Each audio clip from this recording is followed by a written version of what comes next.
तो अभी तक हमने देखा था कि मॉरिस ने अंडरवर्ल्ड का गेट खोल दिया होता है एंड उसके अंदर से दो सुप्रीम डेविल्स भी बाहर आ जाते हैं और हम देखते हैं कि डार्क ट्रायड की पावर 100% तक रीच कर जाती है, जिस वजह से सारे मैजिक नाइट को उनसे लड़ने में काफी ज्यादा मुश्किलें हो रही होती हैं। और यहाँ पर आस्था को देखते हैं जो कि क्लोवर किंगडम में डीमन को हराकर स्पेड किंगडम की तरफ बढ़ने लगता है। उसके बाद हम लोग स्पेड किंगडम में देखते हैं कि यहाँ पर नोएल और उसके टीममेट्स मिलकर अल्टीमेट मैजिक का यूज करके सभी डेविल्स को हराने लगते हैं। तो लास्ट एपिसोड हम लोगों ने यहीं पर रोक दिया था। तो अगला एपिसोड शुरू करने से पहले अगर तुम लोग इस चैनल पे न्यू हो तो वीडियो को लाइक करके चैनल को सब्सक्राइब जरूर कर लेना। तो चलो इस एपिसोड को शुरू करते हैं। तो एपिसोड के शुरुआत में हमें कुछ टाइम पहले का सीन देखते हैं जहाँ पर vice captain naked dark triad को हराकर अंडरवर्ल्ड के गेट को बंद करने के बारे में सोचते हैं, पर उन्हें एहसास हो जाता है कि सुप्रीम डेविल्स के वहाँ पर होने की वजह से वो ऐसा कुछ भी नहीं कर पाएंगे, जिस वजह से वो उन सुप्रीम डेविल्स को दांते से अलग करने के बारे में सोचते हैं। यहाँ पर हम लोग दांते को देखते हैं जिसे कैप्टन जैक के साथ लड़ने में बहुत ही ज्यादा मजा आ रहा होता है और वाइस कैप्टन नेक्ट उस लड़ाई को कैप्टन जैक पर छोड़ने की बात सोचते हैं, जिस वजह से वो अपने डेविल के साथ डेविल यूनियन बना लेते हैं और वो अपनी पावर्स के जरिए उन सुप्रीम डेविल्स को पकड़कर किसी और जगह पर टेलीपोर्ट करते हैं। जहाँ पर हम लोग देखते हैं कि वाइस कैप्टन नेक्ट अपने मानव जोन को एक्टिवेट करके उन दो सुप्रीम डेविल्स को एक अंधेरी जगह पर कैद कर लेते हैं, जहाँ पर उन दो डेविल्स को कुछ भी दिखाई नहीं दे रहा होता है और उन डेविल्स को इसमें काफी ज्यादा मजा आ रहा होता है। और वो दोनों डेविल ये डिसाइड करने लगते हैं कि आखिरकार सबसे पहले वाइस कैप्टन नेक्ट को कौन मारेगा, जिसके लिए वो अपनी फायर और फ्रीजिंग पावर से अटैक कर देते हैं। वाइस कैप्टन नेक्ट उनके हमले से बचने की कोशिश करते हैं, पर वो फिर भी वाइस कैप्टन नेक्ट को पकड़ लेते हैं। हम देखते हैं कि वाइस कैप्टन नेक्ट सोचते हैं, मुझे पहले ही एहसास था कि मेरे अटैक्स इन पर काम नहीं करने वाले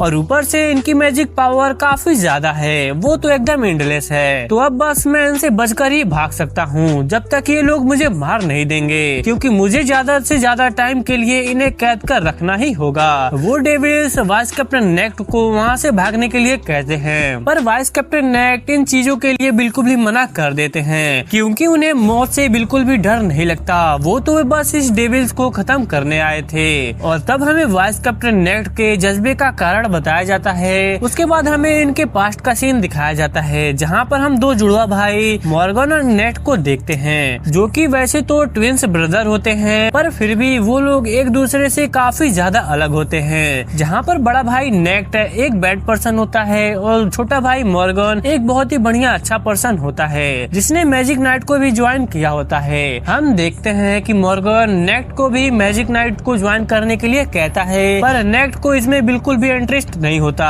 उसके बाद हम लोग कैप्टन यामी को देखते हैं, जो कि मॉर्गन को मिशन के लिए बुलाने आते हैं और यहाँ कैप्टन नेक्ट ये देखकर काफी ज्यादा हैरान हो जाते हैं कि यामी जैसा बंदा भी मैजिक नाइट को ज्वाइन कर सकता है। तब हमें मॉर्गन और नेक्ट का बचपन का सीन दिखाया जाता है, जहाँ पर बचपन से ही मॉर्गन लोगों की मदद करता था और वो अपनी मैजिक लाइट की तरह ही लोगों की जिंदगी में रोशनी भर देता था, पर नेक्ट उससे बिल्कुल ही अलग था। और जब नेक्ट को ग्रीमोर मिली थी तब उसे पता चला कि उसके जैसा एक और पर्सन है जो कि डार्क मैजिक को यूज कर सकता है और सिमिलर एबिलिटी होने के कारण उन दोनों में काफी अच्छी दोस्ती भी हो जाती है। पर थोड़े टाइम बाद यामी और मॉर्गन ग्रेट डियर को ज्वाइन कर लेते हैं। वैसे गाइस अगर आप लोगों को याद ना हो तो मैं आपको बता दूं कि the great gear wizard king की ही पुरानी मैजिक नाइट स्क्वाड थी, जिसमें विलियन और यामी दोनों ही थे। और जब विजर्ड किंग को अपनी पदवी मिली थी तब great deer squad Black Bulls और गोल्डन डाउन में बिखर गई थी। उसके बाद यहाँ पर मैजिक नाइट बनने के बाद यामी और मॉर्गन में काफी अच्छी दोस्ती भी हो जाती है और मॉर्गन अभी नेक्ट को मैजिक नाइट को ज्वाइन करने के लिए कह रहा होता है, पर नेक्ट को अभी भी इसमें बिल्कुल भी इंटरेस्ट नहीं होता।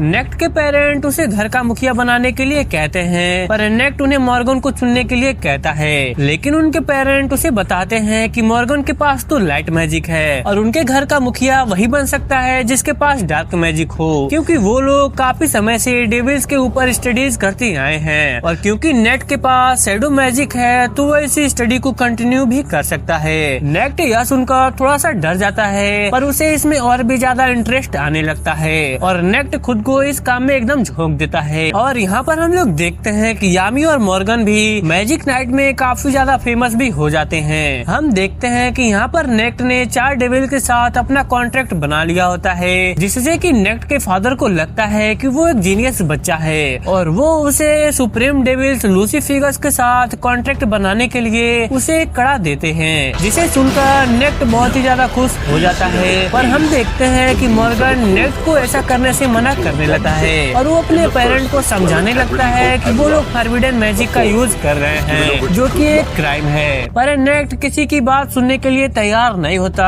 और वो उस कड़े को पहनकर लूसीफिगस को अपने सामने समन कर लेता है। पर हम देखते हैं लूसीफिगस की पावर इतनी ज्यादा होती है कि नेक्ट उसे कंट्रोल नहीं कर पा रहा होता है और वो सुप्रीम डेविल्स उसके फॉलोअर्स और उसके पेरेंट को मार डालता है, जिससे कि नेक्ट को एहसास हो जाता है कि वो डेविल उसके कंट्रोल से बाहर है। तब मॉर्गन उस डेविल को रोकने के लिए उस कड़े को तोड़ने लगता है और उस कड़े के टुकड़े होते ही मॉर्गन भी जलने लगता है। नेक्ट यह सब देखकर पूरी तरीके से टूट जाता है और मॉर्गन उसे बताता है कि उसने हमेशा से ही यह सपना देखा था कि वो दोनों मिलकर मैजिक नाइट बनकर इस किंगडम को बचाएंगे। और हम लोग देखते हैं कि वहाँ पर मॉर्गन की मौत हो जाती है और नेक्ट को यह समझ में नहीं आ रहा होता है कि आखिरकार क्यों एक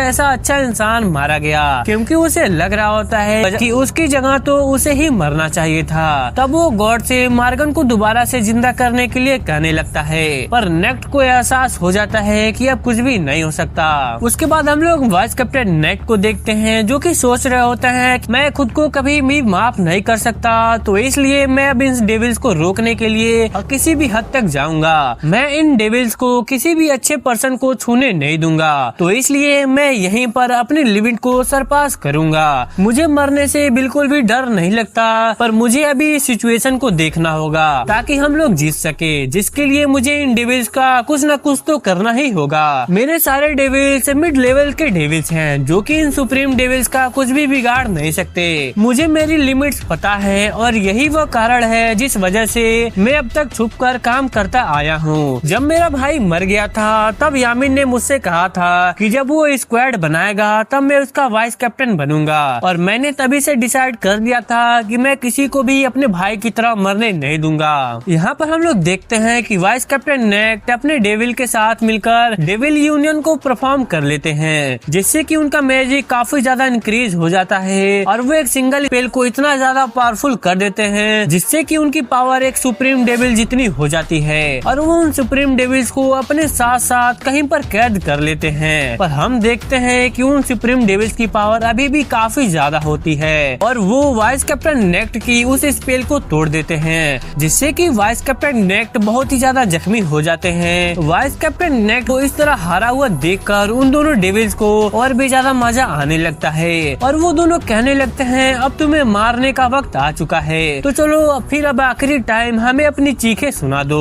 और वैसे भी इस दुनिया में कोई भी ऐसा पर्सन नहीं है जो कि हमें हरा सके। जैसे ही एक डेविल वाइस कैप्टन नेक्ट को मारने लगता है तभी हम लोग आस्था को देखते हैं, जो कि फुल स्पीड में आकर उस डेविल का हाथ ही काट डालता है और वो कहता है कमीनो आखिरकार तुम हमारे वाइस कैप्टन के साथ क्या कर रहे थे। वाइस कैप्टन नेक्ट आस्था को लेट आने की वजह से उसे डांटने लगते हैं और उसे जल्द से जल्द डार्क ट्राइड को हराने के लिए जाने के लिए कहते हैं। आस्था कहता है फिलहाल आपकी जान बचाना जरूरी है और वैसे भी आप ही की वजह से मैं ताकतवर बना हूँ, तो चलिए और देखिए मैं और भी ज्यादा कितना ताकतवर हो चुका हूँ। तब वाइस कैप्टन नेक्ट को अपने भाई मॉर्गन की याद आने लगती है और वो नई सुबह की उम्मीद करते हुए सोचते हैं तुम दोनों ही अच्छे लोग हो पर तुम उसकी तरह बिल्कुल भी नहीं हो। उसके बाद हम लोग आस्था को देखते हैं, जिसे एहसास हो जाता है कि उसकी डेविल यूनियन के 5 मिनट में से 1 मिनट तो ऑलरेडी ही खत्म हो चुका है, जिस वजह से वो लड़ने के लिए उतावला होने लगता है। और यहाँ पर सुप्रीम डेविल्स को भी ये देखकर मजा आने लगता है कि इस दुनिया में कोई ऐसा पर्सन भी है जो कि उन्हें एंटरटेन कर सकता है। हम देखते हैं कि सुप्रीम डेविल्स और आस्था की लड़ाई स्टार्ट हो जाती है, जहाँ पर आस्था उनके मैजिक को काटना स्टार्ट कर देता है और जैसे ही आस्था एक डेविल पर हमला करने लगता है वैसे ही उस डेविल की बॉडी गायब हो जाती है और वो दोनों सुप्रीम डेविल्स अपने मैजिक के साथ ही कंबाइन हो जाते हैं, जिस वजह से आस्था उन पर वार नहीं कर पा रहा होता है और उन्हें आस्था की यह बेबसी देखकर बहुत ही मजा आ रहा होता है। पर तभी आस्था अपने डीमर डिस्ट्रॉयर स्वॉर्ड को निकालता है, जो कि उनके स्पेल को नलिफाई कर देता है और आस्था एक सुप्रीम डेविल्स नामा को अपनी दूसरी स्वॉर्ड से काट डालता है। डेविल कहता है ये कितनी बेइज्जती की बात है नामा कि इसने सबसे पहले तुम पर हमला किया, और यह इसकी सबसे बड़ी बेवकूफी है, क्योंकि अब हम लोग इकट्ठे होकर सच में इसके साथ खेल सकते हैं। तब हम लोग देखते हैं कि वो दोनों डेविल्स आपस में ही एक साथ मर्ज हो जाते हैं, जिसे देखकर आस्था और वाइस कैप्टन नेक्ट दोनों ही शॉक हो जाते हैं। और वाइस कैप्टन नेक्ट को यह एहसास हो जाता है कि उनकी पावर अब बहुत ही ज्यादा इंक्रीज हो चुकी है, पर क्योंकि बेचारा आस्था जो कि मैजिक को ही महसूस नहीं कर सकता, तो उस बेचारे को कुछ भी समझ में नहीं आ रहा होता है। पर उसे यह समझ में आ जाता है कि अब उसे लड़ाई में और भी ज्यादा मजा आने वाला है, जिस वजह से वो फिर से सुप्रीम डेविल्स पर हमला करने के लिए चला जाता है। उसके बाद सुप्रीम डेविल्स एक स्पेल को एक्टिवेट कर देता है, जिससे कि स्पेड किंगडम के कैसल के ऊपर एक बहुत ही बड़ा मैजिक सर्कल बन जाता है, और सभी लोग उसे देखकर बहुत ही ज्यादा शॉक्ड हो जाते हैं। डेविल कहता है तुम चाहे अपने एंटी मैजिक से खुद को बचा लोगे, पर तुम्हारे आसपास के लोग फिर भी मारे जाएंगे। आस्था कहता है आखिरकार ये तुम क्या बकवास कर रहे हो, ये चीज तो बस बहुत ही बड़ी हुई है, और ऐसे तो मैं भी कर सकता हूँ। और तब हम लोग देखते हैं कि आस्था अपने डीमन स्लेयर स्वॉर्ड को बड़ा कर लेता है और उस मैजिक के गोले को नीचे मारता है, जिस वजह से वो मैजिक का गोला आसमान की तरफ जाने लगता है। और तब आस्था अपने डीमन ड्वेलर स्वॉर्ड से उस गोले को टुकड़े टुकड़े कर देता है और फिर से सुप्रीम डेविल्स पर हमला करने के लिए आगे बढ़ने लगता है। हम लीबी को देखते हैं जो कि ये सोचता है कि मैं अंडरवर्ल्ड की दुनिया में सबसे वीक डीमन था, जिस वजह से मैं यह कभी भी नहीं सोच सकता था कि मैं कभी सुप्रीम डेविल से भी लड़ सकता हूँ, पर अब आस्था की वजह से मैं उनसे लड़ रहा हूँ। डेविल कहता है आखिरकार ये कैसे बंदा है, आखिरकार हमारे अटैक्स इन पर काम क्यों नहीं कर रहे हैं, ऐसी चीज को तो यहाँ पर एग्जिस्ट ही नहीं करना चाहिए था, और आखिरकार मुझे ये कैसे इमोशंस महसूस हो रहे हैं। तब लीबे सोचता है हाईएस्ट डेविल को आज तक किसी ने भी चैलेंज नहीं किया था, क्योंकि उनके टक्कर का कभी कोई था ही नहीं, पर आज आस्था ने टक्कर देकर उनके अंदर एक डर बैठा दिया है। तभी सुप्रीम डेविल्स को याद आता है कि आस्था का डेविल यूनियन सिर्फ बस 5 मिनट के लिए वर्क करेगा, जिस वजह से वो आस्था से बचकर वहाँ से भागने लगते हैं। और हम लोग देखते हैं कि आस्था अपनी फुल स्पीड के बावजूद भी उन डेविल्स का पीछा नहीं कर पा रहा होता है, पर तभी कैप्टन नेक्ट आकर उन्हें पकड़ लेते हैं और वो सोचते हैं कि किसने सोचा था कि कभी ऐसा दिन भी आएगा कि एक सुप्रीम डेविल्स जिसके पास काफी ज्यादा मैजिकल पावर है, वो उस ह्यूमन और डेविल से हारेगा जिसके पास कोई भी मैजिकल पावर ही नहीं है। तब आस्था वाइस कैप्टन नेक्ट की मदद से सुप्रीम डेविल्स पर हमला करने में कामयाब हो जाता है और उन्हें बीच से काट डालता है, जिससे कि वो सुप्रीम डेविल्स हवा में ही डिसअपीयर हो जाते हैं। और हम लोग देखते हैं कि उसी टाइम आस्था और लीबे का भी डेविल यूनियन मोड खत्म हो जाता है। एंड इसी के साथ हमारा जो एपिसोड होता है वह यहीं पर खत्म हो जाता है। तो तुम लोग कमेंट बॉक्स में जरूर बताना कि तुम्हें जो ये एपिसोड है वो कैसा लगा। तो चलो मिलते हैं अगली किसी और नई एपिसोड के साथ, तब तक के लिए शायोनारा।